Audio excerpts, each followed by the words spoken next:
S Frančekom sva se spoznala na taboru letos poleti, malo bolj osebno.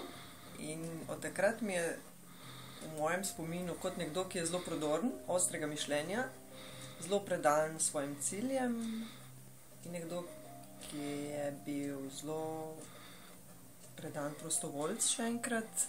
In zdaj vidim, da obrača ladje nekam v drug posel, ker verjamem, da bo to preneslo vse veščine in znanje, ki jih je pridobil v vseh teh letih učenja in služenja drugim. Ta moj posel ima v bistvu odzadaj ideologijo Share Internationala. Kako se ti to zdi? Navdušena sem. Jaz mislim, da je treba to res prenesti in spraviti v življenje, zato da bi ljudje imeli, da bi vsi imeli lepše življenje. In osnovni princip od Benjamina je pa sharing, a ne? Ja. A nam lahko poveš definicijo? Sharing is divine. In to bi bil drug planet, če bi ljudje res to živeli in izkusili sharing. Vse tega, kar imamo in kar smo dobili, da bi to predali naprej. A pa nam lahko poveš en konkretni primer, kako ljudje šerajo? Ja, ljudje tako ves čas šeramo. Tisto, kar imamo. Če bi šerali zavestno tisto, kar imamo dobro v sebi in kar smo dobili, Ja. bilo pa to sploh idealno.